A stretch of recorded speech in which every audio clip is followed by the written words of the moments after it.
Era madrugada quando a primeira turbina parou. O vento soprava forte, mas suas lâminas imóveis eram um aviso silencioso. Na central de controle, os poucos técnicos disponíveis lutavam para identificar o problema. Sobrecarga, falta de manutenção crítica, dizia o relatório. Porém, não havia peças nem profissionais qualificados para reparar os danos. Em questão de horas, o parque eólico inteiro estava inoperante. A rede elétrica da região entrou em colapso, deixando milhões de pessoas no escuro. Para muitos, era apenas mais uma falha temporária, mas os engenheiros sabiam a verdade. Aquele era o início do fim. Fortaleza tornou-se um labirinto de sombras. Na ausência de energia, o calor tornava o ar irrespirável.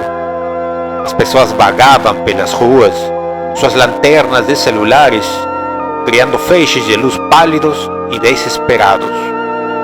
No maior hospital da cidade, os geradores de emergência falharam. Respiradores desligados silenciaram vidas, enquanto enfermeiros corriam para salvar quem podiam. Só podemos operar com velas, disse um cirurgião, impotente diante do caos. Do lado de fora, gritos ecoavam enquanto supermercados eram saqueados. O som dos alarmes, movidos por baterias quase descarregadas, era abafado pela escuridão crescente. Os reservatórios estavam secos, como feridas abertas em uma terra outrora fértil. Itaipu, a joia da matriz energética brasileira, viu suas turbinas desacelerarem até o silêncio total. O fluxo de água não é suficiente nem para manter um gerador, lamentou o operador-chefe com lágrimas nos olhos. Quando Itaipu caiu, a rede nacional fragmentou-se em ilhas isoladas de energia. Os estados começaram a competir ferozmente pelos recursos restantes, enquanto a população enfrentava dias de apagões contínuos. Sem luz, não há ordem, dizia um repórter em sua última transmissão, antes de o estudo também apagar. A escuridão trouxe a fome.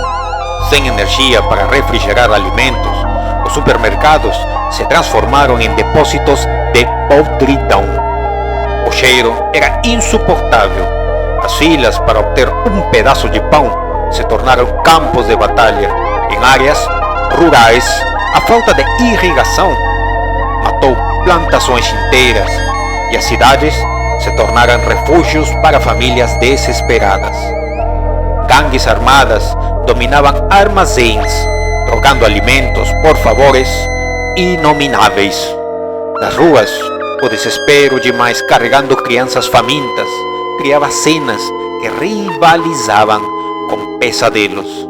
Era como se o Brasil tivesse regredido séculos em semanas. No gabinete de crise em Brasília, os líderes reunidos pareciam fantasmas, olhos fundos, rostos sombrios e um silêncio que dizia mais do que qualquer palavra. A última hidrelétrica funcional havia parado e com ela o Brasil. Sem energia não temos país, declarou um general, enquanto o presidente apenas balançava a cabeça, incapaz de responder. Quando as luzes do gabinete apagaram pela última vez, o silêncio tornou-se absoluto. Lá fora, o país desaparecia em um abismo sem retorno. Os gritos de revolta e o som de tiros eram agora as únicas coisas que preenchiam a noite eterna. A tragédia desta história é uma metáfora aterrorizante do que acontece quando negligenciamos os pilares que sustentam a sociedade.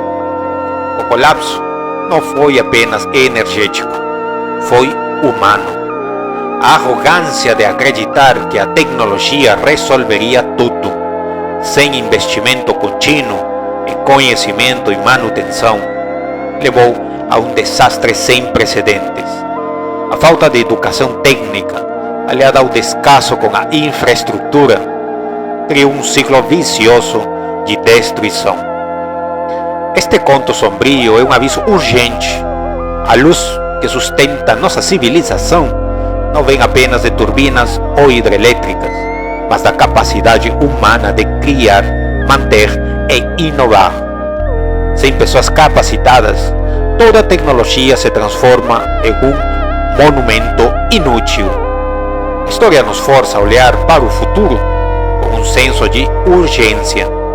Ou investimos agora em educação, planejamento e políticas robustas, ou seremos condenados a um abismo de escuridão, onde nem mesmo o progresso poderá nos salvar. O Brasil, com seu potencial energético vasto, precisa aprender com os ecos sombrios dessa história. Não há tempo para complacência. Cada apagão temporário é um prenúncio de algo muito maior. Que o silêncio das turbinas jamais se torne nossa realidade, mas que continue a ecoar como um alerta para proteger o futuro da nação.